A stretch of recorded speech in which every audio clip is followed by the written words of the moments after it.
Hello and welcome here again live to the World Crypto Network.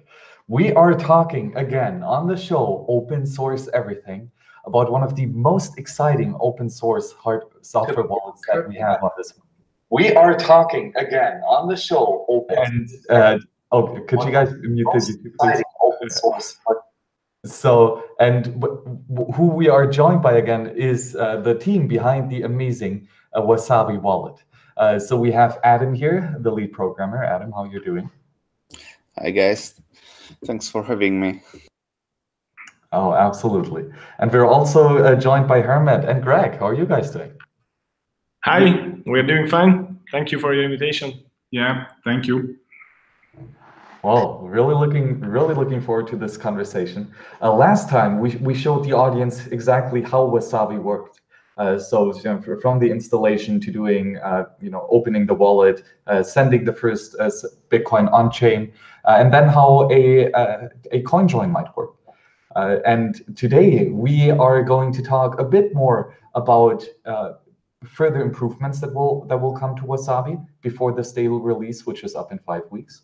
But also then how the open source aspect of the software can be combined with the entrepreneurial attributes of running a profitable business and doing it in a way that is compliant, not just because you have to be secure with against any form of legal interference. So guys, maybe Adam, to start it off, have you made any major changes since last time we talked to the software? Oh yes, completely rewrote it from the bottom up. Well, perfect. So now I do believe that you now do have a token. You made an ICO and already had a million Satoshis raised with only a couple seconds. So that is fantastic. Exactly. That's the most successful ICO ever, better than Ethereum. Exactly, and now you're buying sushi with that because that goes so perfectly behind with Wasabi. Yes. So okay, how did you guys meet, and why did you guys decide to collaborate on this piece of software, Hamad and Greg?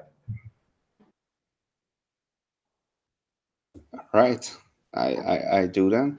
Gergu was my law teacher in university, so that's how I know him. And a couple of yes, go ahead. No, please. Okay, a couple of years later, I was kind of afraid to release a privacy-related software on Bitcoin without any kind of legal protection or background or anything, and I went to Gergő, and that's where he showed me Balint, his partner in business, and I told them that what I want to do, and they told me that it's stupid, it's never gonna work. You cannot do this legally. And a couple of weeks later, they called me back that, well, look, there are some really strong privacy requirements and laws in many countries, so I think we can make this work. And this is how we started zkSnacks as the company, and Wasabi wallet as the product, the wallet. Do you guys have anything to add to it? Yeah, my first thing in the mind, it is very risky, but if you have a good law environment, the risk can you low and lower, and I think this is product is very good. The Bitcoin community is necessary for this community. This is a mission, this company, I think. I agree. Actually, if you think about it, if Bitcoin would really take over the world, then everyone could look into everyone's financial history, and that would be not an utopia, but probably a dystopia, I think. So that's why I think privacy improvements are critical for the success of Bitcoin, maybe more critical than the scalability, because you can always scale very, very worst case scenario on top of centralized services. But privacy is something that you have to get in every layer. Yes, that's what I think. Yeah, the privacy is the first step to the real fungibility. I think that it's necessary, the privacy, or to the Bitcoin is really fungibility. Yes, indeed. The property of the money is fungibility. The privacy is the individual right, and yeah. Individual and human right. Yeah. Okay. Yes, I fundamentally agree with you all. And this is really important. And privacy is, of course, as you said, a natural right that is treasured, or it should be treasured in a free society. And therefore, privacy, of course, is fundamentally important to have in Bitcoin. And this is, of course, completely contradictory with the current fiat system, with know your customer regulation and anti-money laundering regulation and anti-terrorist financing regulation, which are a huge, and I mean a huge break of natural law and privacy. So this is crazy stuff going on over there. So have you guys maybe seen how these know your customer regulations, what effects they had, and do you think that they are positive or not negative? It's a good question. Yeah. And it's quite hard to answer, because it's a hot topic nowadays for fiat. I can't really answer the question. But we don't suffer the money laundering and the terrorism, and we competition. This is a good environment to do your keep your privacy. There's an interesting dynamic between us. I'm the crazy one, and they are the normal ones, and they know they came to an environment, came to a show with a lot of anarchists and cyberpunks, and they know that they must choose their words carefully. Yeah, I think this know your customer stuff is bullshit as it is. Know your bank would be the right way to go.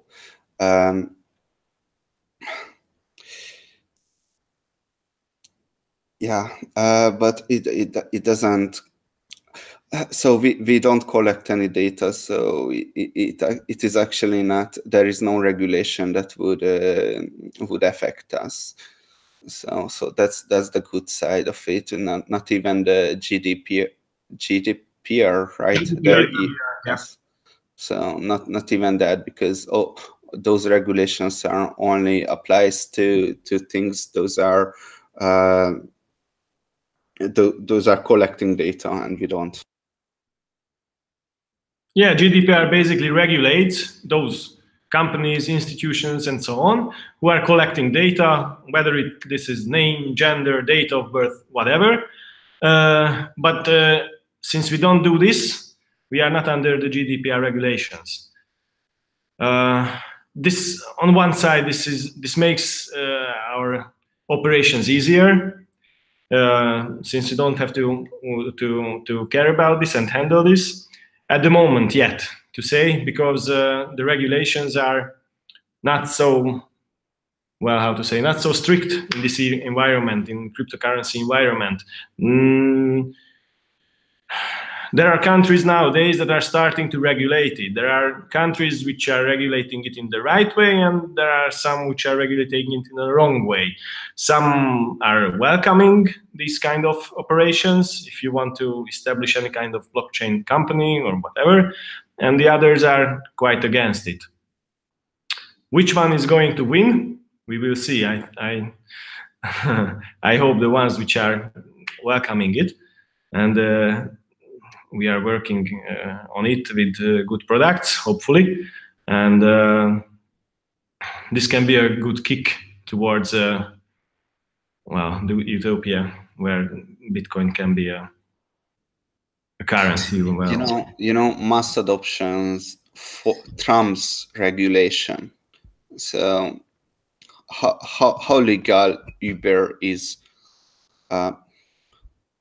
Well, okay, it's not a good example because in our country they kicked Uber out, but in a lot of countries there were a lot of adoption, and they just couldn't kick Uber out because they didn't pay the taxi regulation fees and stuff like that. But in a lot of countries it is a good example that mass adoption trumps regulations. Absolutely. Yeah. And this is the key, I guess, the mass adoption. If you can adopt Bitcoin cryptocurrencies like the huge mass with the then you can succeed. I mean, we can succeed, or the Bitcoin community can succeed. And the products which are improving privacy, improving fungibility, improving the transaction speed, and so on, scalability, these are for this mass adoption. And we have to start it somewhere. I mean, we have been talking with Adam about this several times. Who should do this? I mean, are we the ones who are responsible for privacy? I mean, no, why would we? But we are working on it. And if we can give it a kick, and maybe there will be some other developments as well, which can help us or help the whole community. We will see. Yeah, you know, I was thinking about this a lot because no one's doing this. So everyone, whoever ever worked on Bitcoin privacy, they put out a product, except Joey Market, because Joey Market got into production, or Blockchain Info's shared coin, but that got discontinued around 4 years ago, if you guys remember. But everyone, whoever worked on any kind of Bitcoin privacy technique, they just throw out some code and didn't get it to the people. So people could never benefit from any real privacy improvement except these Bitcoin mixers. Those are as shady as they can be. Yeah, so interesting. So who if we don't do it, no one will, you know, like there is a momentum now. Yeah, we are the first in the line yet. I think that. And this is what Bitcoin is fundamentally on all levels. It's pioneering work. This is something that has to be done, and it is done by individuals who just go out and do it. This is what Bitcoin is fundamentally all about: action, agorism, right? Doing good work and doing that dedicatedly. And it clearly shows an amazing product like Wasabi. And one of those fundamental principles on which Wasabi was built was, of course, the open source philosophy. So, Adam, maybe could you go a bit more into why the code is open source? I don't know any other way to code.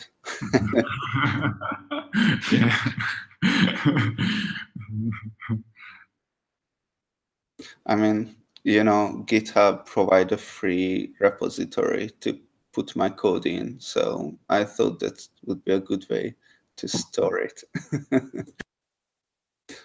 No, really. I mean, for a Bitcoin wallet, if your wallet is not open source, then you default back to the custodian model or the darknet model, that you have to trust in the wallet that they are not going to steal your money. So I think a Bitcoin wallet starts from open source code, and then if you have something like not open source code like Coinbase or other exchanges, then you have to trust them. Exactly, and that is, of course, what Bitcoin is fundamentally not about, trust. And so maybe, Gerjo, would you go a bit more into how it is to, on the legal side, this open source philosophy? I get at your questions. My legal opinion is in this era, if you are working on in open source, you are, you don't have a patent or something, but if you are working on open source, this is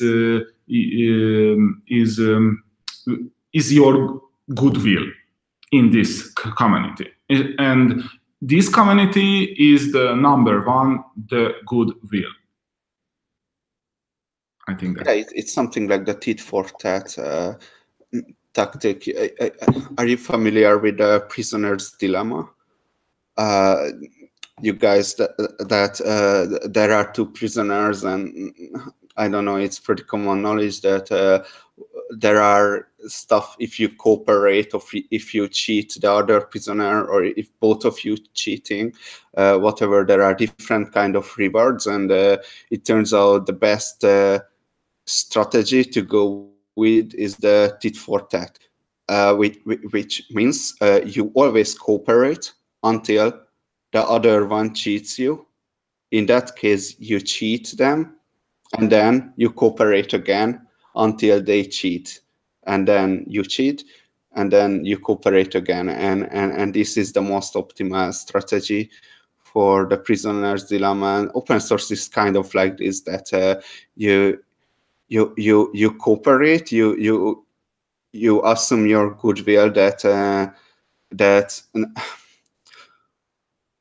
bad things are not going to happen, which open source can backfire. For example, the Electrum developers, you see the most used Electrum Bitcoin Cash software is the Electrum Cash. So the guy just took the code and used Bitcoin Cash, and it backfired for the developer because he doesn't like that coin, but he has a goodwill, and of course this is how open source move forward, to build on each other. But still, there is this bad feeling, this bad feeling that someone just takes your code and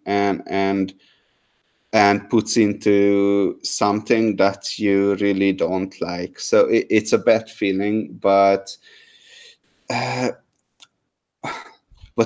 have to live with it, and you know that you know your code the best, and other people won't be able to use it as well as you.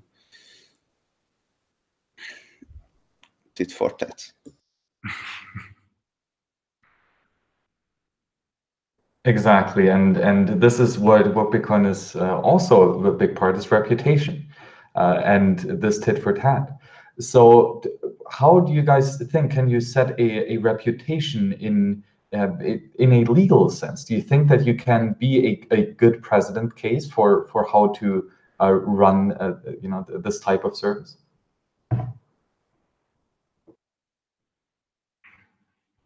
Well, this is again a really hard question, because we are also pioneers on this field as well, because no one started yet to put in this type of product or this type of service in a legal way.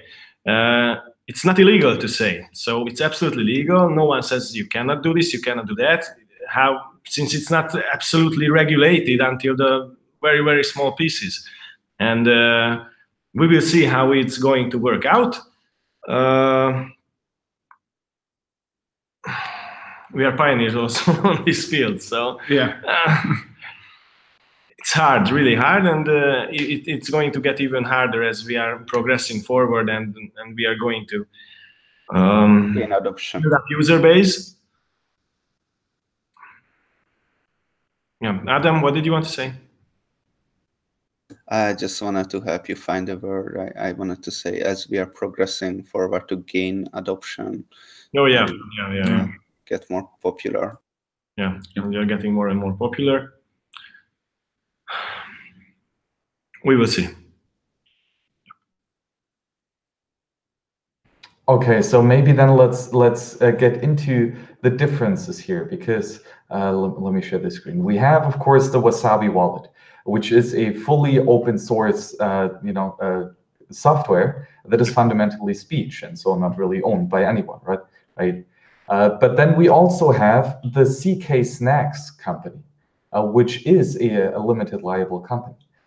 So could you maybe go a bit more into the differences of these two? Yeah, basically the difference is the Wasabi wallet is a product, what you can see on GitHub, the source code, and so on and so on. zkSnacks is basically the legal entity, the company, who is basically developing the software. If the zkSnacks, like a company, have maybe other products. Yeah, maybe not just the Wasabi wallet. But this is the mainstream in the company. But in the future, maybe have another products. We wanted to be smart, and we didn't want it to a lot of companies just create a product and they name the company after the product, and then they start to have more and more products as they grow, and they end up having this mess naming stuff. You know what I mean?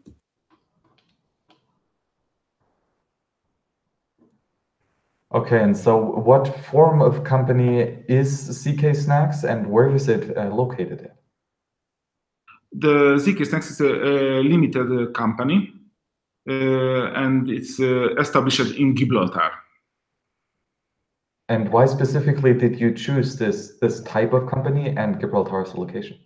Yeah, we are mostly European. So we would like to European environment because we know it. And now in the cryptocurrency world is maybe two country is good for that, Malta and Gibraltar. And Estonia as well. Estonia as well, yeah, but Estonia is good for startups, but not really good, I think, in cryptocurrency. If you have a good and fine products. So if you would like to develop a product, the Estonia is good. But if you have a good and running product, maybe better Malta and Gibraltar.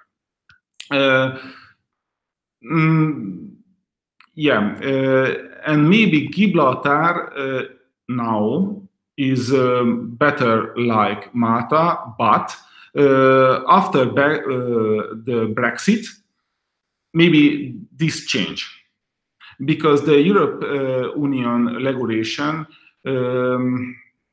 is a good law environment.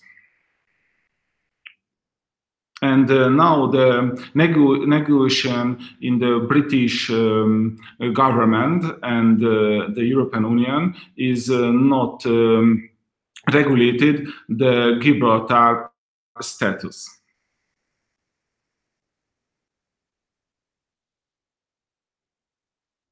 And but now is Gibraltar, I think, better like Malta.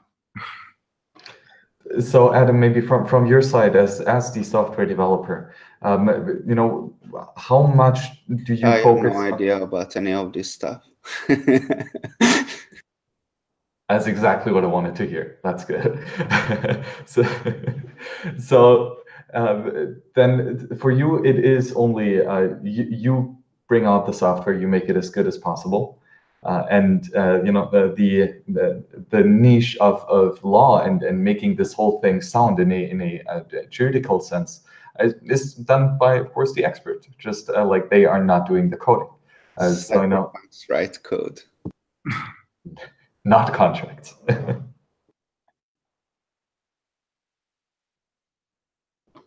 Okay, so then maybe as a follow-up question, precisely because you are building on a privacy-focused tool, did you have any issues setting up this company? And was there any pushback by regulators just to start with? There were no pushback, no. I think. No, not really. No.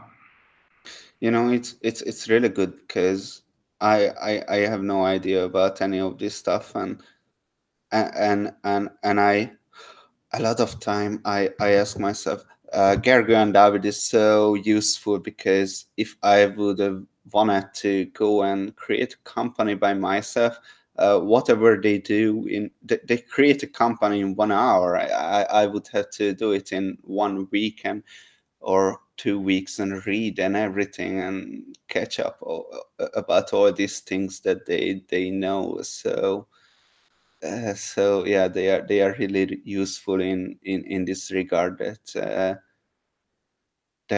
there are no issues in setting up stuff.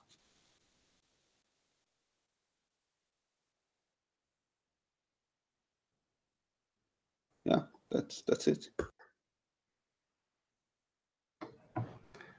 Okay, and then maybe as a follow-up to that question, if you can continue this privacy-focused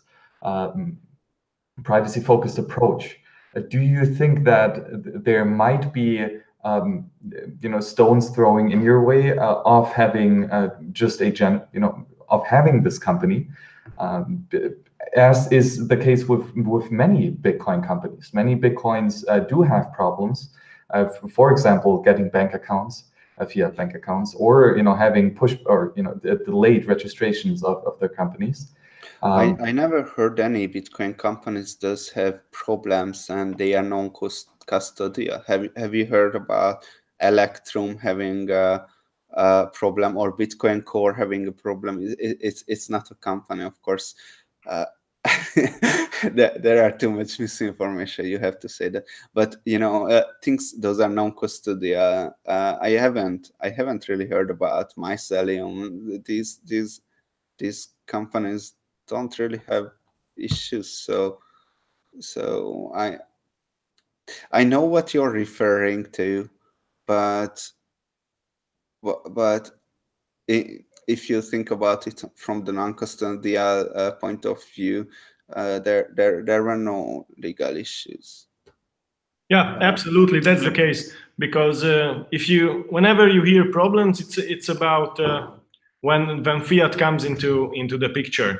I mean, if you are handling others' money, if you are exchanging money, exchanging cryptocurrency to fiat and so on, then you are absolutely under regulations in each and every country, as you were a bank. Not as much, but almost.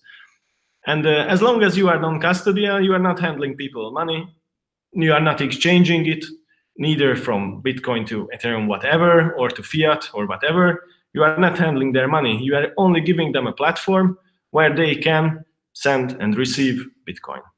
And this is absolutely not under this type of regulation, how you can do it. This is the reason why we don't even have to collect any information about the users. You know, if we were like offering exchange or services or whatever, then we would be under regulations where you have to do and we would have to do the know your customer stuff, and that makes it different and makes it very, very complicated and not too good. But since we are non-custodial, it's different. And if we are going back to Electrum, as I know, it's a German company. Yeah. Operating for like 3, 4, or even more years. Well, as I know, they have a long history. Yeah, they are one of the earliest ones. Maybe even 5, 6 years or more. Yeah. Yeah. They created HD wallets before HD wallets were figured out. They know. That's why they had a long time their keypad was not compatible with other people. Yeah, anyway. And maybe though there is a difference between having just a wallet that is literally just key management and having a wallet that has already integrated a coin join.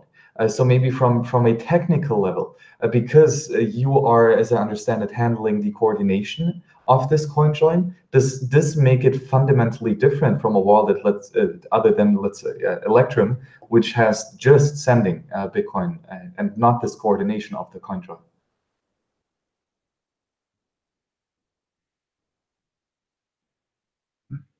Yes, absolutely. That's the point in it, you know. But how shall I say this? What's CoinJoin about? It's about, like, let's say people come together and they are doing their transactions together to each other and back and forth. So basically, this is not more than 100 or more transactions between 100 people. Obviously, there is a technology behind it and there is a platform for it. But it doesn't really make a difference because you are not handling their money. They are the ones who are making the transactions. They are transacting between each other. And they are not trusting any third party.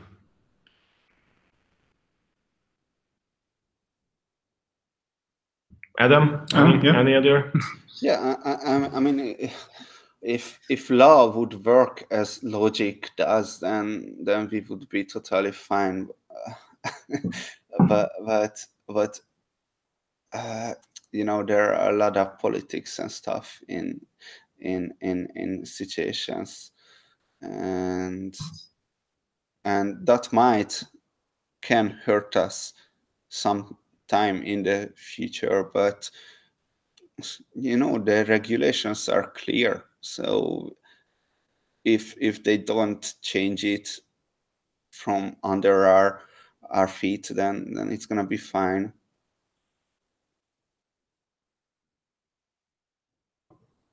Yes, okay. So because there is no way that you have any control over the funds of the users, you do not really have any custodial risk.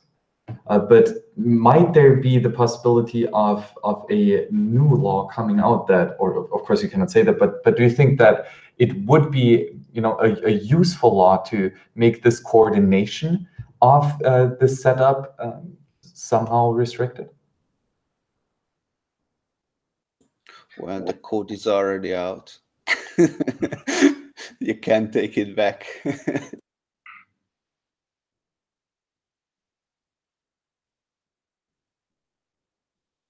I don't know. How about you guys? Do you have anything to add? Anything can happen. Yeah. You know, Yeah. so yeah, it might happen. It will change later. It might happen. It will be regulated some way. But as I see this community, they will always find a way out of it. I mean, there is always a way out of regulations. Whether regulation is good or not is another question, and it's a different question. A small regulation is always good. I mean, A necessary good. It's a necessary good if it's done a good way or in the right way. As I mentioned, there are some countries which are trying to manage it in the right way. If they will succeed and they will be the mess, then we are fine.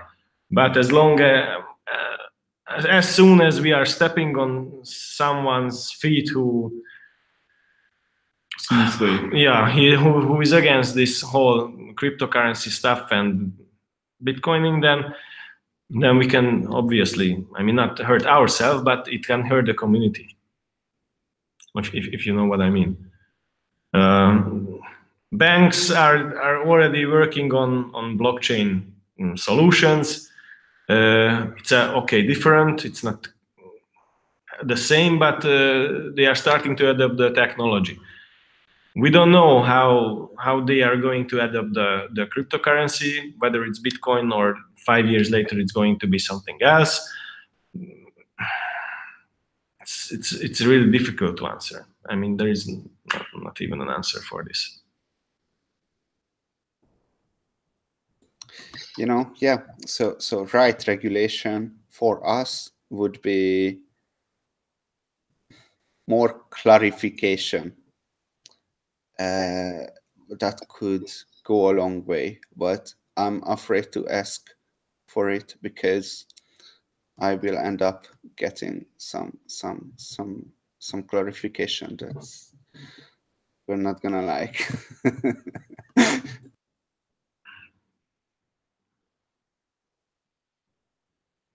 So is there already efforts for best practices for making an industry standard that might become much more reality and much more suitable for this innovative technology if it comes from entrepreneurs like you are? So are there any best practices in that regard already? Yeah, there was a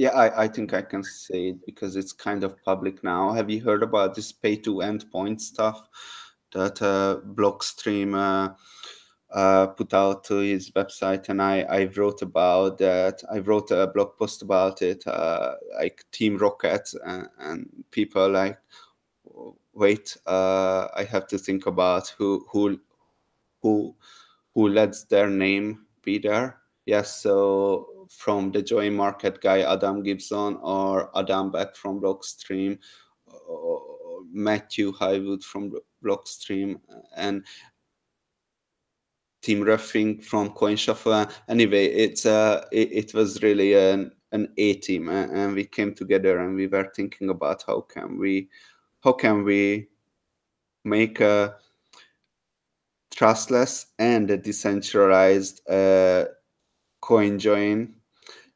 solution for Schnorr signatures, and we didn't really end up having a lot of answers. We came up with that pay-to-endpoint, but the goal was much more ambitious than that. Actually, it was a very interesting and very intense 5 days. When you wake up, you go to the office and people are talking through each other, big whiteboard, and your brain doesn't have a moment to be silent. You're just throwing out ideas, and we couldn't came up with a decentralized CoinJoin solution. So I'm pretty skeptical about it because of this, because there wasn't even any workable idea to do CoinJoins in a completely decentralized way. Obviously, there are so it's more nuanced than what is decentralized and what's not decentralized. So basically, we are decentralized compared to blockchain infos shared coin, because then they could spy on everyone, although they couldn't steal the money. But that's a much more centralized way of doing CoinJoin. I think Dark Wallet was similar to yes, they were doing 2 of 2 coin joins, and yeah, I don't want to go into dark wallet anyway. My point is that there is a line of decentralization, let's say Coinbase, blockchain info, where they cannot steal your money, and there are we cannot steal the money, but we cannot even de-anonymize anyone. And there is, let's say, Coin Shuffle, where it's basically the same, cannot steal, cannot de-anonymize. It just the coordinator is not doing anything but providing a bullet point, you know. And there is a very a bulletin board kind of server. So that's Coin Shuffle. And you can see the Bcash implementation of Coin Shuffle. That's like you can even lose your money there. So good luck with that. And there is the end of the spectrum. The decentralization is like Bitcoin Core, where everything is completely peer-to-peer. So compared to a lot of things, we are very decentralized too.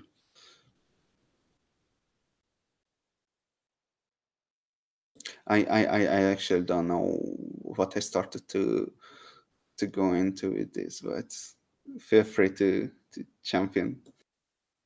Yeah, what was the original question? We got lost in it, sorry. Well, that is a good question. What the original question was, because but that was a really good tangent. It was well worth it. It was a good performance. And you exactly hit the nail on the head there. It is more on the spectrum of a completely decentralized wallet than a completely centralized wallet. And this is, of course, already a amazing step. But do you think that there is any possibility of pushing it even more to this level of complete decentralization? Absolutely. Yes. So no. My point was, yes, that's what I started to say, that my point was that we couldn't came up with even ideas that could achieve it from technologically. Of course, I can be surprised. I can be surprised. I would like to be surprised, but it doesn't look like that. I mean, how much decentralization you want, you know? You go to the shop, buy a milk, and you know, the grocery store where you're buying the milk is actually a middleman. So you should go find a cow and buy the milk from the cow to be completely decentralized. You know, like where is the fine line? Isn't that enough that the coordinator cannot steal and cannot de-anonymize? I mean, isn't that what really matters here? Yes, very true. And maybe to go back a bit to the law side of things, because the software is completely open source. Do you have any copyright claims? Do you have any intellectual property registered for the zkSnacks company? No. No, we don't have any trademarks or registered copyrights. We are fully open source. Yeah. Otherwise, it couldn't work. I mean, in this kind of community, this is the standard. The standard. We had some debates about this, to be honest, with Adam in the beginning, but he convinced us, and we will see. Yeah, you know, there are compromises. Like I convinced them to not do any trademarks and copyrights and anything like that, but they talked me down from the one-liner user agreement. So there is the compromise. So, guys, what were your arguments in the beginning for having trademarks? Well, I think the usual things, but a company would say that okay, we say that zkSnacks or Wasabi wallet or whatever, the logo, the name, and so on. Okay, We have a brand name. Yeah, we have a brand name. It's for us. It's us. I mean, no one else should use it, and no one else is. I mean, how to say, authorized to use. We have a good brand name and a goodwill. Yeah. Yeah, they are coming from a very traditional background, you know, and yeah, it's an absolutely traditional business background to say, and it's sometimes it's hard to understand. I mean, not to understand each other, but to find the optimum way. But we always manage it, and we can always do it so far. I think we are pretty well cooperating in everything. It's surprisingly well, actually, finding the best of my crazy anarchist mind and their traditional businessman mentality, you know, like find what works in what context. Yeah, this is a new word. This is a new rules. I think that. And maybe this mixture, I mean, what you say, the anarchist and the traditional mixture will have the opportunity to lead these kind of products to the mass. I mean, somewhere you have to find a point where these kind of people, the anarchists, will be able to cooperate with the regulators, the rule makers, and so on. And if they can find the common words, then maybe we can succeed in the long run. So, Adam, how have you changed some of your mindset? How have you changed some of your ideas now working more in this, let's say, company setup, corporate setup? I'm not working in a corporate setup. I'm still having fun coding this. I hope the time is not going to come when I won't have fun with it. I really hope that. I'm persistent. I'm working on it for like 2 years, and there is no corporate setup. There are definitely a lot more responsibility. From on the one hand, it's scary, but on the other hand, it's always good to have some responsibility. You know,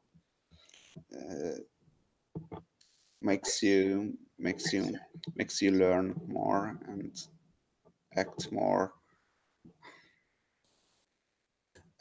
like a grown-up. I don't like this. People often say that Bitcoin, the grown-ups are here, the cypherpunks can go home. No, that's not the right way to put it. Anyway, so yeah, more responsibility, not just put out some code and hope people will take it and build it from command line and run it.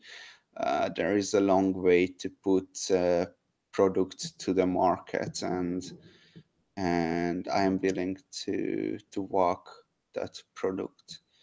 You know, some code and a software. There is a difference between some code and software, and I want a software what everyone loves to use.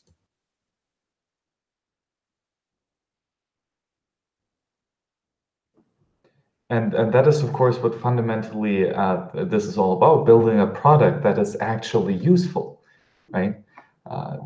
So do you, Adam, maybe see that there's any way that this more legal setup is degrading usability? I was worried about that. There were no... Oh, yes, because you have to click the user agreement, click you agree. That's actually one more click, and I'm not happy about that. But other than that, there is nothing I can say. There were no issues with anything.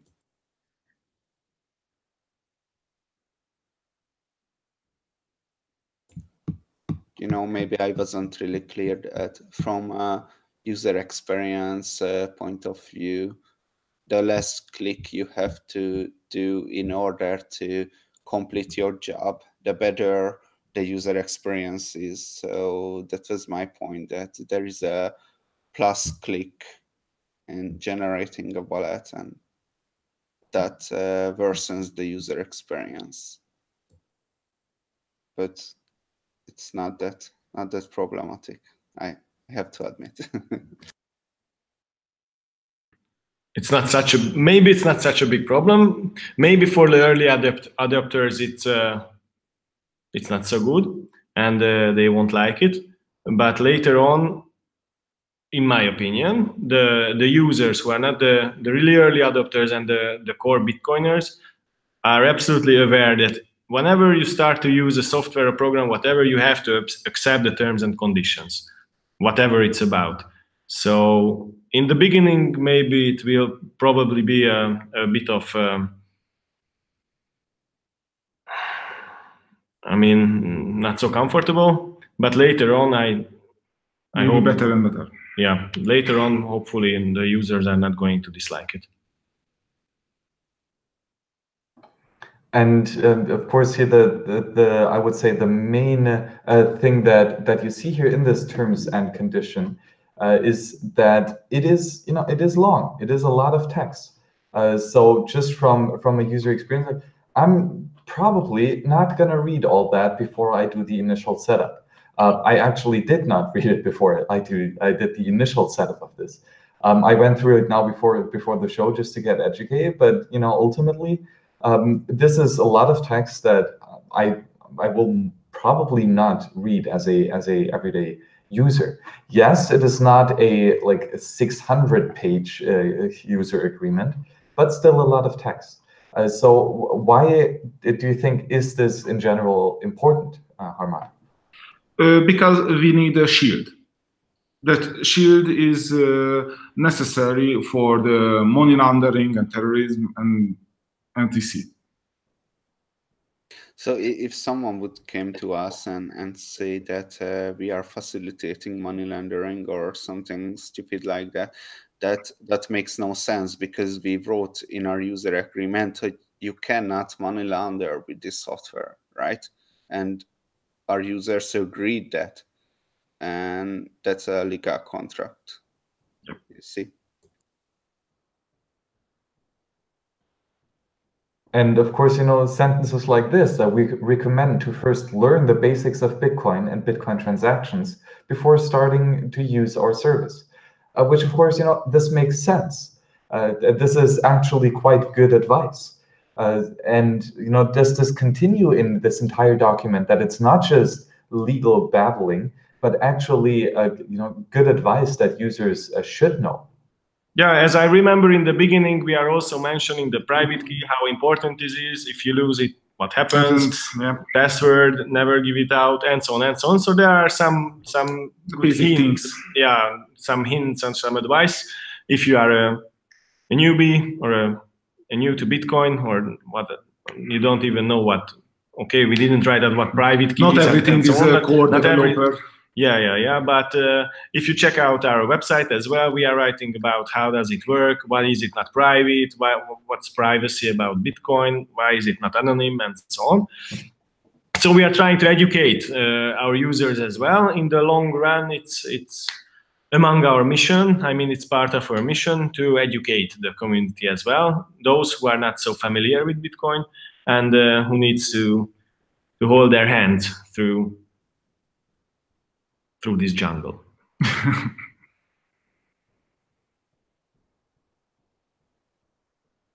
So, Adam, how big of a part did you play in writing this, and especially giving this advice? Or is this more, the legal stuff that the experts should take care of? It was really like they wrote these terms and conditions, and I was like, okay, make it one line, make it one liner. But they didn't, and then I went through everything, like really everything, and they explained me why this is important and why this is important here, and you know, everything makes sense. For example, how we are handling the fees, those must be written down properly, and yeah, so I just, this is how much I could take out from the original proposal of terms and conditions. I can put it that way. Yeah.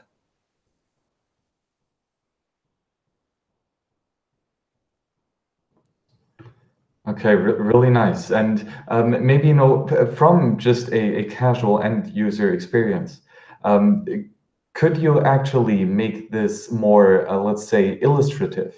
So does this all need to be written text, or could you use, you know, other stuff like, for example, infographics and just nice looking pictures? Maybe add some color. Although I do like this black and white design, but does this text have to be written in this complete verbal form? Yeah, you know, it's priorities. Like, I would like to concentrate on building the actual software than this document. I already put a day or two to review it. That's a day or two more than I originally planned, you know.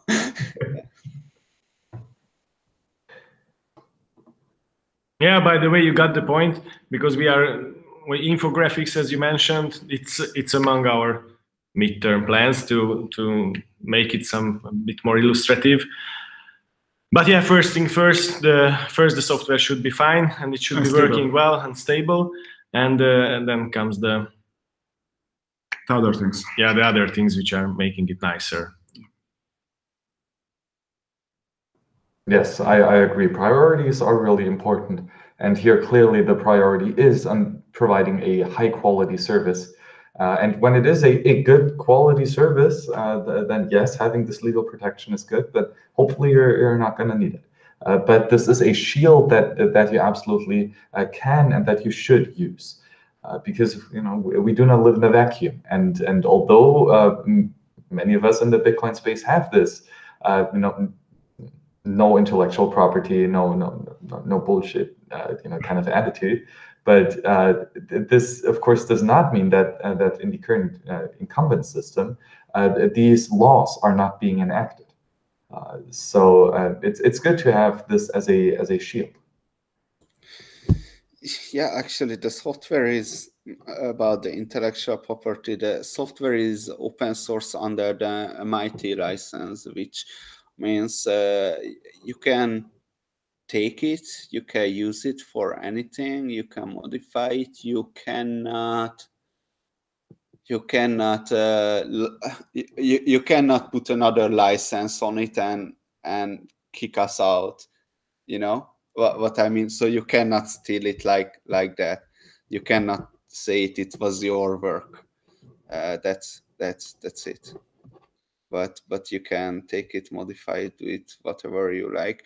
In fact, yeah, build a better privacy system. I would like to use it. Actually, at the beginning of the video, Jeremy Sager in the chat said that he's going to make a Bcash version, and he's going to call it zkSnacks. Yeah. So I guess he called dibs on that, and he now has intellectual property, so that kind of sucks. Go ahead. Yeah. Yes, very nice. And it doesn't work on Bcash because the DOS protection requires reasonable fees.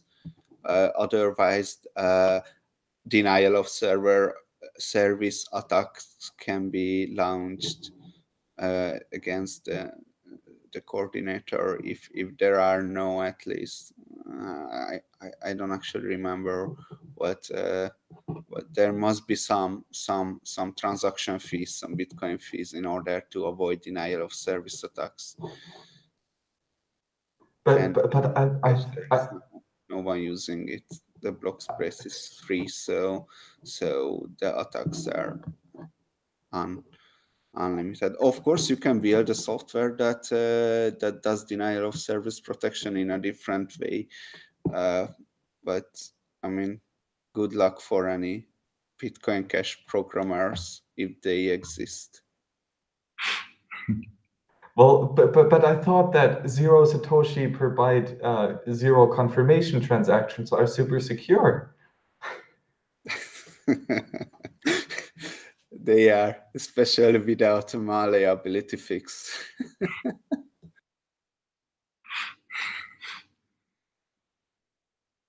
Well, but at least it is Satoshi's original vision, so that's nice. Go ahead. Well, let's actually talk about the important stuff and not that. So of course you guys are entrepreneurs, and I assume that you guys want to eat and that you want to have roof over your head. So I do imagine that you want to make a profit with this somehow. So what is your more entrepreneurial aspect to this venture? That is a 0.003% multiplied by anonymity set fee, which adds up to 0.3% fee, assuming 100 peers in a round, which is the goal. And we are taking that fee, and that's what we are going to use to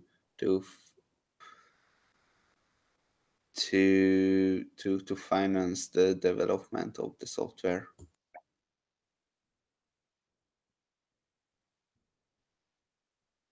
Yeah, this is the revenue source, and we will see how many users are going to be and how many rounds are going to go down in a day or in an hour or in a minute.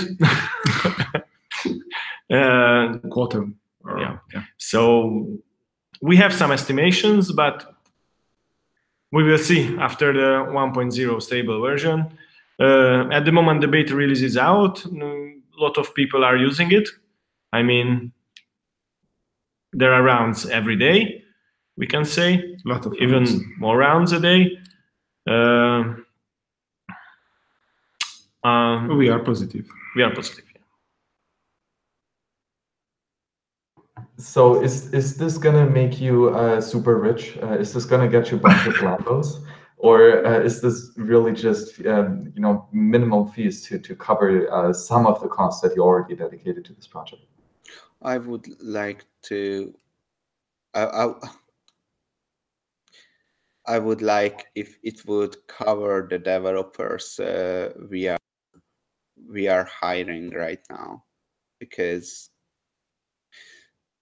that's the goal, and we are not that close to that. So far $60 came in altogether in the last 2 months since the beta release, and developers are not cheap, but if it could cover them, that would be great. If it cannot, then we have to find a plan B. So this, of course, well, it shows what the main purpose of this company or of this software especially is first and foremost to provide secure and high quality software. But nevertheless, living and earning some profit is also a nice signal in the market that people are actually using this product, and that you have dedicated your resources to a needed and valuable good. So do you think that as more people use it, not only does it give you more value with the transaction fees, but of course also provides more usability for the users? Well, I would like to improve so many things in privacy. I mean, literally, I have a stack of ideas and blog posts and stuff that should be fully explored and implemented, you know. And but first, that would be good if the income could cover just maintenance of the software. So we don't have a lot of plans yet, but hopefully we can improve a lot of things in privacy research. And no one created a privacy company, so no one did actually privacy research only in their own. No, people who are researching privacy on Bitcoin are doing it from hobby. It's not like the Monero guys or the zkSnacks guys. They are full of money and they can do whatever they want. Privacy research in Bitcoin is just a hobby right now. But this can, if this would work, this could go such a long way. I would love to see what's going to happen if this would get into get really popular, Yeah, what we just mentioned in the beginning, this could be maybe the first milestone in Bitcoin privacy.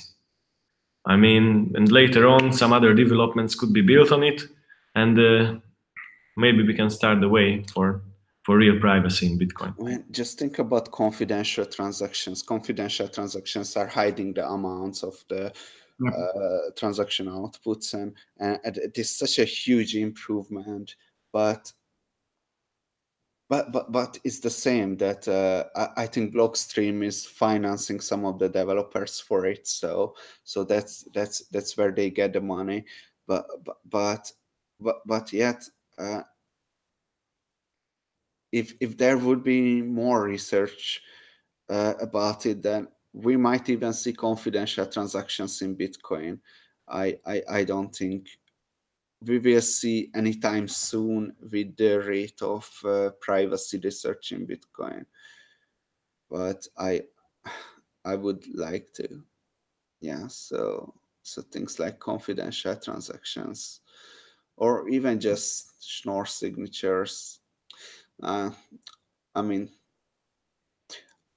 what would be good is a non-interactive Schnorr signatures, because right now Schnorr signatures are interactive, and that seems to be going into Bitcoin,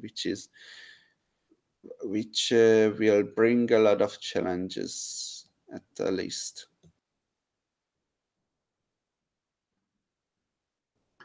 So have you maybe thought about other ways of funding the company?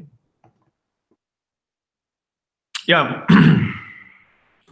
it's in our mind, but we don't know yet. The real plan B, as Adam mentioned before. First, as we have already mentioned in other interviews, we want to see the 1.0 stable version, how it works, how the users adopt it, how buggy is it, or how is it working. And if it works out well, and this is plan A, we are hoping it's going to work out well and a lot of people are going to use it, then hopefully we are not going to need outside funding. On the other hand, if it's not going to work out as well, then we have made some small steps for outside funding, but nothing really special or concrete. And the ICO is not action for now. Yeah, we are not planning an ICO, obviously. Oh, that's a shame.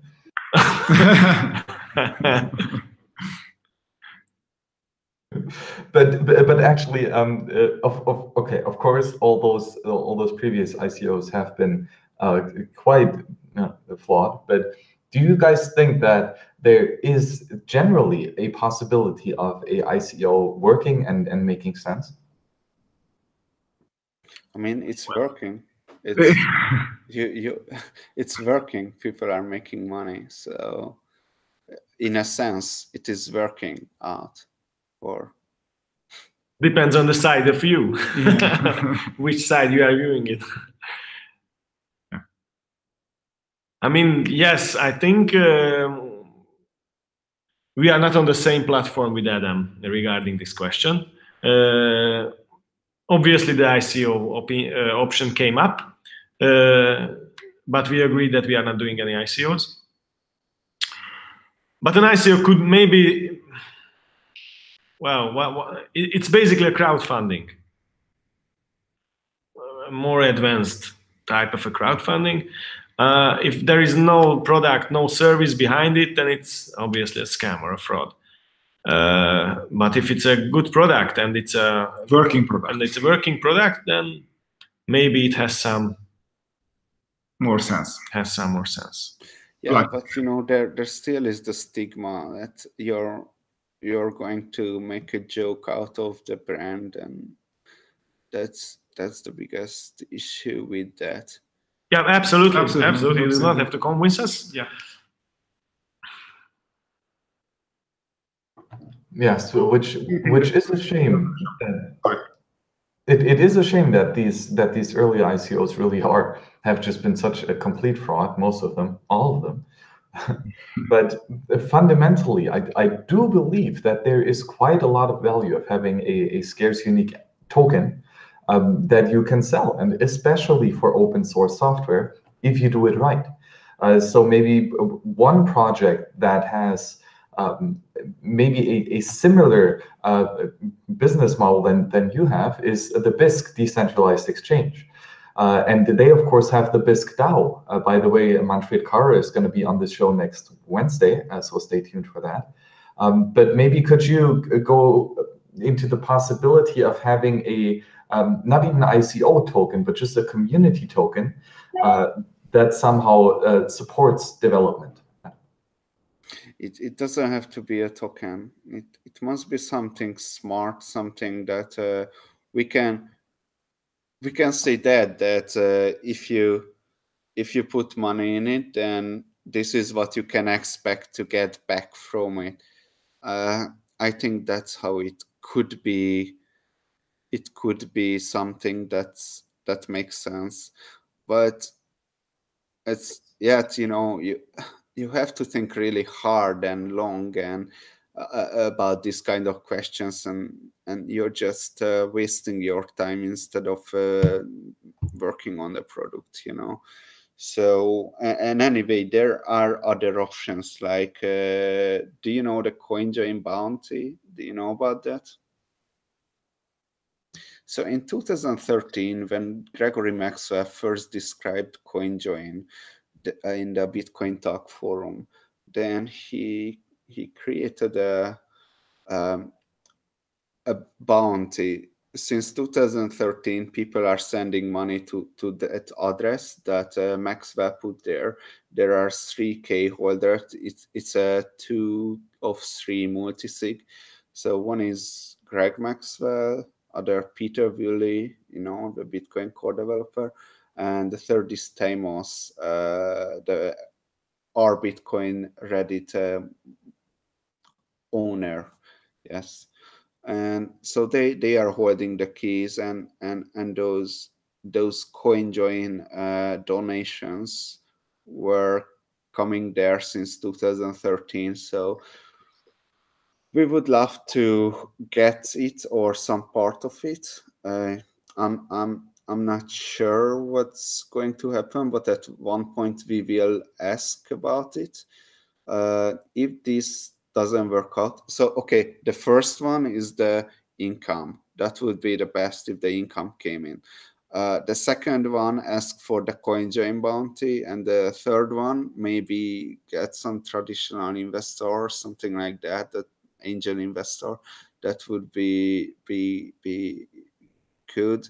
And the fourth one is, I don't know, I would probably leave at that point. But yeah, something like crowdfunding stuff. I don't know. That just sounds scummy. So we have some ideas, you know what I mean? But that would be the best if the popularity would go up, people would use it, and a lot of people would mix with each other, and we would get our share to 0.3% is like less than the cheapest centralized mixer out there, and we provide way more than them because of obvious reasons.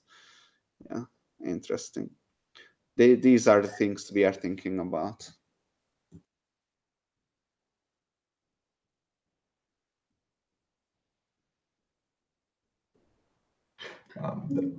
Harmak, could you maybe elaborate a bit more on different funding strategies from your side, more on the classical side? So have you thought about series financing with venture capitalists, or maybe going even so far as then going to the public markets and IPOing? No, not yet.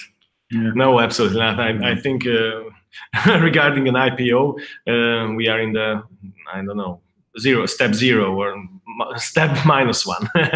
I mean, that's maybe in 5 or 10 years. No, we haven't been thinking about this. But these four, what Adam just mentioned, these 4 steps were the ones we were thinking about in the mid-run.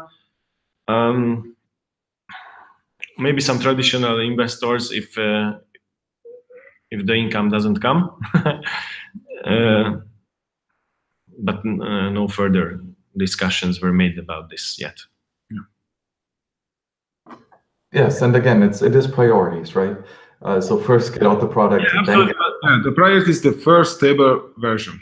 And we can see that until the 1.0 version, we are fine, and we can bring that out, and it will be stable, it will be nice, it will be working, it will be fine. And after that, we will refresh the white paper. We will review how we can go on and keep developing the product. So for the record, someone is asking in the chat, because it might seem obvious, but we didn't talk about this. He is asking, what is the bleeding edge branch of Wasabi?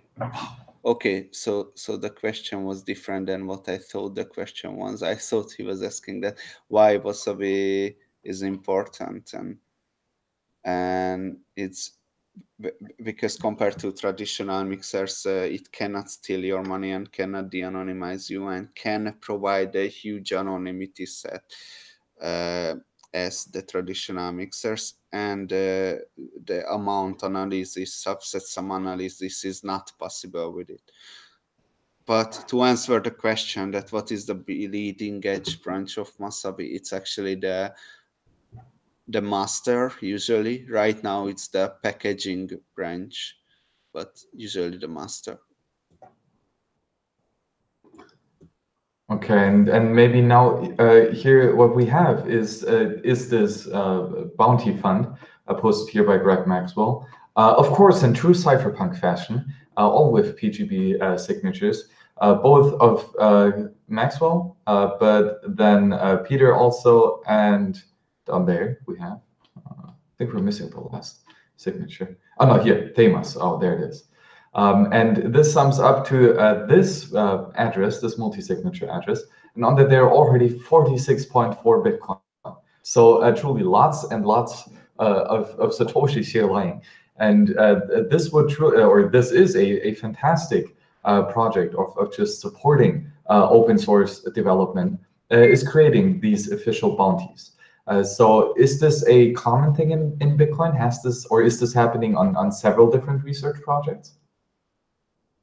I don't know any other.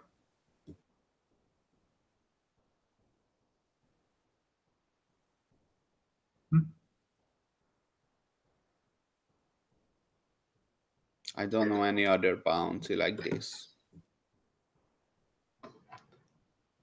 But I mean, of course, there is, in my opinion, just a huge value in doing this for um, several different research areas. So, Adam, maybe could you elaborate on why you think that this has not been used more prevalently? Yeah, but look at it. This was posted in 2013 when the price was like under $200. So things went up 200, maybe even 10. So people were donating more back then. It just the price went up, and now it looks like a lot of money. And in the end, it's not that much if you think about it. It's a lot. It just in 2013 it wasn't. So that's how it happened. But there were the dark wallet. They were collecting a lot of money, and they didn't end up. They didn't end. It was Codivizon and Amir Taki's big Bitcoin project, but they didn't end up coming out with a stable version. That was an interesting project too. Too bad they didn't go through with it. Their main developer disappeared somehow. I don't know how.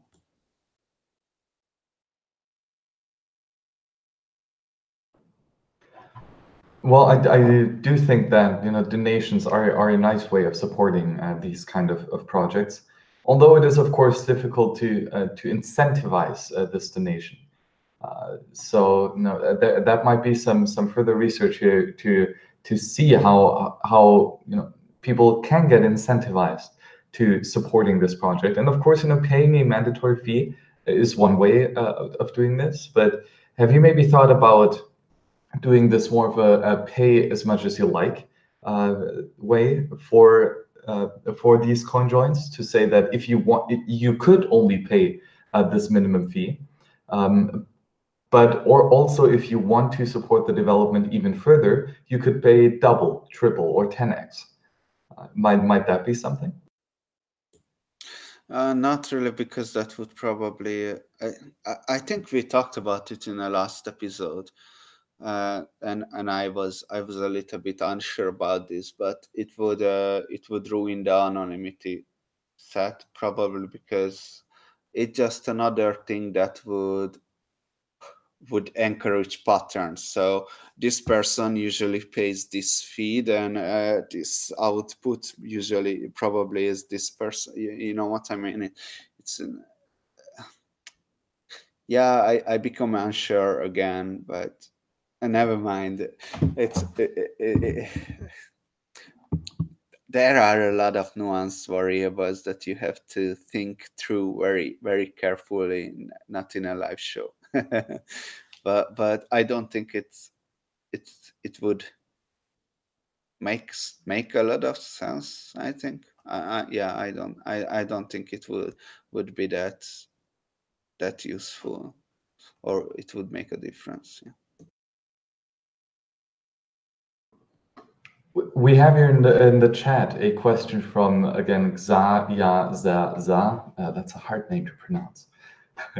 And he asks if it is possible for other wallets to build in a coin join, and that all these wallets then would pull from the same pool to complete a round. So maybe, kind of like having the same round of the coin join accessed by different wallets. Is that possible?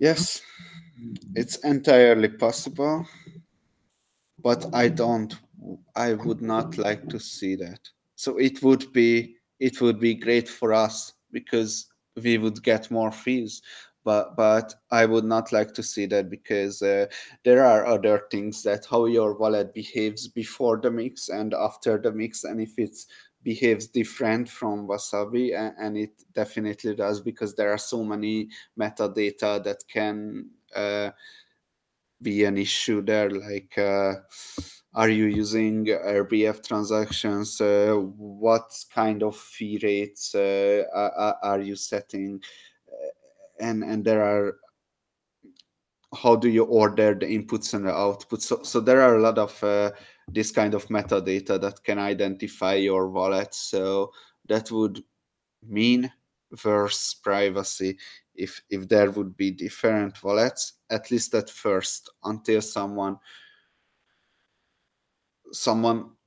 puts down and enforces standards, which is very dangerous, but maybe possible. But I would not like to see that for a while. But nothing prevents us, So it's open. Anyone can connect to this right now, they can do it. I just would not like that So much. cannot easy.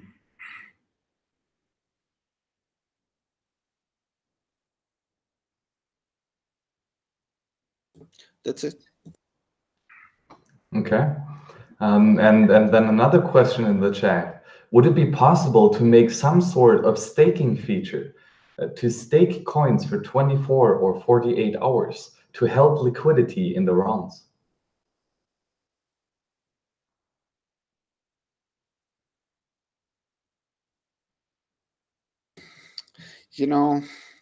Liquidity in a privacy system, in an anonymity system, usually another name for that is Sibyl attack. So if you are the one who is mixing with a lot of people all the time, then you're basically Sibyl attacking. Well, yeah, it can't be very successful, but still the anonymity guarantees will not be that strong as we would think. But I think the question would have wanted to ask if he can make fees from it, like join markets was. I think that was the point of the question, and no, that's not how it works. Yeah. Okay, and then we have some more questions on Twitter from Cameron Ruggles, who, according to his Twitter picture, is a Monero fan. So that's interesting. And he asks, because Bitcoin is not fungible, and this makes Wasabi wallet transactions stand out among the rest, allowing entities to target users who receive such funds. So is this a problem that not everyone yet is using CoinJoin transactions, and that therefore this is fundamentally, decreasing the anonymity set of total users? Yes and no. There are two sides of the things. Do you remember I just said that I would not like to see other services to connect to Wasabi, but I cannot prevent them. So Monero is the same, except they would like to see many different services to all do Monero transactions. And if an exchange is mixing with Monero, then the anonymity set of yours, even if you are doing with I don't think it's called Monero Core, whatever, with a Monero full node, if you are doing it properly, your anonymity set will suffer from it, because other people might don't care, or my Monero gets very, very popular and gets 50% of the Monero ecosystem, then there goes the anonymity of Monero. Right now it's about 5, 6, 7% actually. That's a very safe. I think right now Monero has a very good equilibrium, but the point is that it can backfire. You know what I mean? Okay, so Harmad and Gergo, maybe could you go a bit more into what you will be working on next in the near future? What other stuff has to be taken care of on the legal side? Well, on the legal stuff, in the near future, not much. We are working on marketing, gathering user base, launching the 1.0 version. We are in the finish. 1.5 months is left until the end of October. So basically, this is the time for marketing for us. We have to rewrite the websites. Maybe infographics. Maybe, yeah, it's among our plans until the end of October. Some infographics as well, some materials that are useful, easy to read, easy to understand. Yeah. Easy to install it. Easy to install, but that's Adam's part. Yeah, so this is the short and long and the midterm plans for us. So are there going to be booth babes that will shill the project on conferences? We will see. Yeah. Not this year. Hopefully in the near future we can host some conferences where you can find this. Yeah. Youngsters. Well, I would like to see Adam in a bikini trying to sell Wasabi. But maybe Adam can take on a bikini if we reach, I don't know, 10,000 users. But you have to discuss this with him.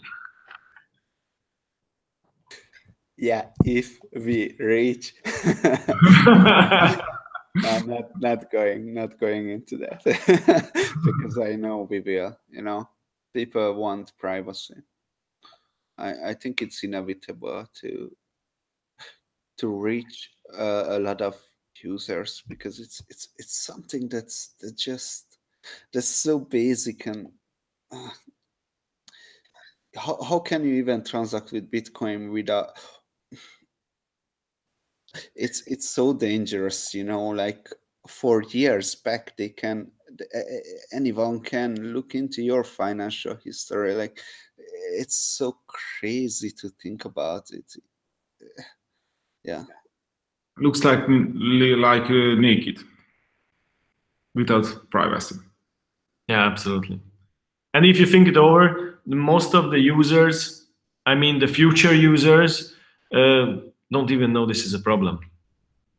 And this is the core. I mean, the early adopters are aware about this problem, about the privacy problem. But our target audience is not only the early adopters and the Bitcoiners who are aware of this problem, but some greater mass. Yeah, as Bitcoin gets more and more mainstream, it might lose some of its principles which guided in the beginning. It's interesting to see that. How was it in 2013 or 2012? 80% of all Bitcoin transactions was Silk Road related, right? So think about that. Crazy.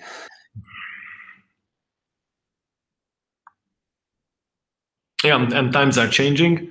Bitcoin is used more widely nowadays. I mean, there are more and more places where it's accepted, and yeah, it's widely used. If Wasabi would fail, I would go ahead and write an open source blockchain analysis software where everyone can see everything, because it's not that hard and it's possible. And just to show the people that what kind of world they are bringing to themselves without privacy, Okay, so this is the bet. Not the 10,000 users. Yeah. Yes. Right, this goal at the beginning. Either Adam is going to write software as a weapon of self-defense, or he's going to write software to take you down. So it's your choice. So download the Wasabi wallet immediately. Otherwise, we're going to have angry Adam, and that is not nice. You know what's important is that you cannot be anonymous by yourself. So that's why more and more people use the software, the better and better the user experience is, right? Because right now there are 10, maybe 20 people using it every day. Daily one transaction with 10 people is not the same with every 3 minutes 100 people. So you see what's much more comfortable for you, how you get your privacy. You have to wait a long time and get a little bit privacy, or you have to wait a small amount and you get a lot of privacy. So there you go. That's, I think, a pretty strong case for adoption. And I don't like marketing, but because of this, it just, there is just no choice in this case.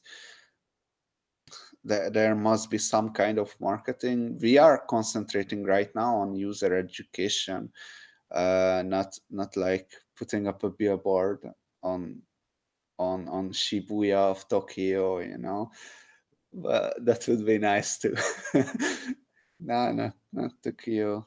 Japanese, Asian people don't really care about their privacy. It's so strange. They don't seem to get it. The people from the US, they really get the fundamental human rights and things like that. It's interesting to see. Anyway, go ahead, guys.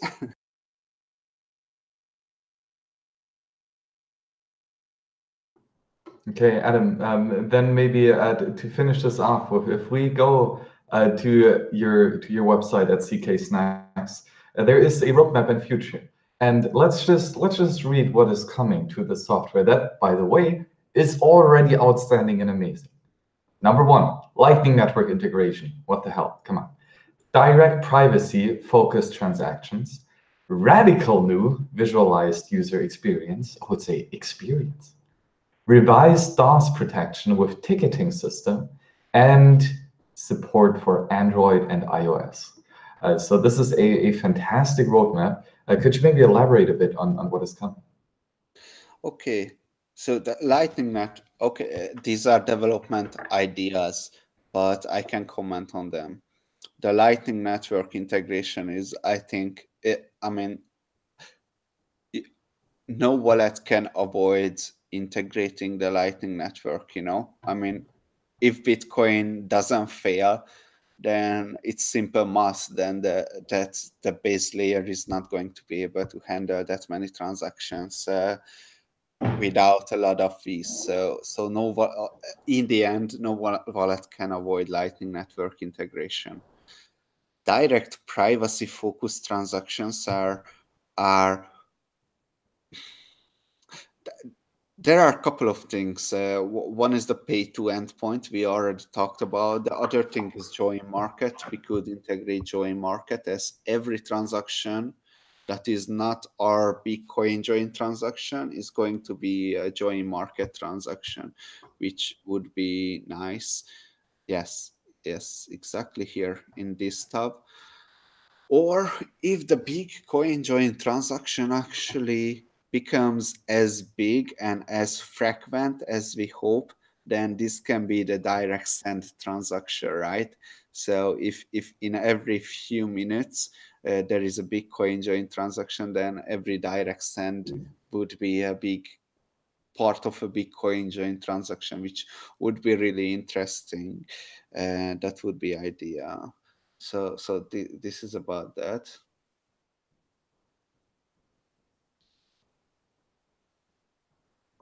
Oh, it's very interesting. A visualized user experiences. I had an idea that's how to design a Bitcoin wallet that's completely different from the Bitcoin wallets what we have. Imagine that you open your wallet and there is a big nothing, right? And then you click on that big nothing, an address comes up. you get the money, and the money is like a visual stuff, a bubble, right? That's a coin. So you have a coin, and then you want to spend that coin, and then you put those coins. Anyway, that's very interesting, and it needs a coin control feature, as like every Bitcoin privacy starts with coin control, as always. So anyway, it would be a really interesting thing to explore. I would love to work on that right away, but I don't have time right now, but I will sometimes in the future.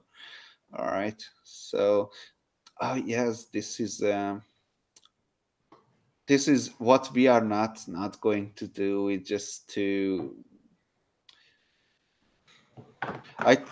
we talked about this, and this is something what we are going to would go to the wrong direction with this. So we are gonna change this. The support for Android and iOS is something that's a huge work, but doable, but need developers, you know. So it's just a matter of money. Yeah. Okay, very nice. So now we know what might be coming to Wasabi, hopefully really soon. Well, maybe these are years. These are years. Well, come on, hurry up. I mean, the Lightning Network is not even ready to start implementing it. I would like to put the Lightning Network in the proper way, rewriting it from the bottom up and not just using other people's software. So, and it's not ready. It's not that good yet. It's not that stable. So, you know, you have to wait for stuff to. And also first, yeah, so it's not today. These are 1 to 5 to 10 years. Okay, very nice. And Gergo and Pauline, maybe could you go more into what is coming from your end? So specifically regarding the marketing, how how do you approach this? How do you approach new users, and how do you want to reach a big audience, so to get liquidity on this contract? Well, basically, now the social media is like a kind of a bubble where you can reach so many people, and you can reach people who are interested in the stuff. You can measure and you can separate groups that are really interested, like Twitter, Facebook, Telegram, and so on. We are in the era to find out these type of people and these groups. And after maybe education program. Yes, so content creation and community building. Yeah, so first community building, and then reaching them in some way. Yeah. And then the billboards. Yeah. And the booth babes. Don't forget these. Okay. Clearly worked for Roger, so why wouldn't it work for Wasabi? Okay, guys, this has been a fantastic show so far. Maybe any last words from you? Anything that you still want to get said on this show, Adam? No, I would like everyone to try out Wasabi after the 1.0 release is out, and see how can they finally regain their privacy on the Bitcoin network. They would like it, I think. Yeah, well, basically use Wasabi. Use Wasabi, yeah. Try to protect your privacy. I mean, not just try, but protect your privacy. This is unfairly privacy. Yes, this is too much privacy, probably. No, I don't think that's. It'll never be too much. Yeah. Fellows, thank you very much for joining us here on the World Crypto Network. Go out and follow Adam here on Twitter, follow Harmat, and follow Haidu. Geriel, and check out the Wasabi wallet. It is a truly amazing piece of software. In 5 weeks, we'll have the stable version, but don't be reckless. Who would be reckless and use a unstable version? You should be reckless and use the unstable version already. Support the zkSnacks company and what they're doing in the future. Maybe some more stuff other than the Wasabi wallet, but let's first get that stuff done.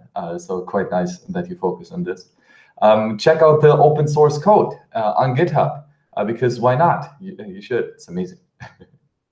Guys, if you like the show so far, you can donate here to the Purism Donation Fund, where we then can check out the open source hardware of the Purism laptop. So that is going to be quite nice.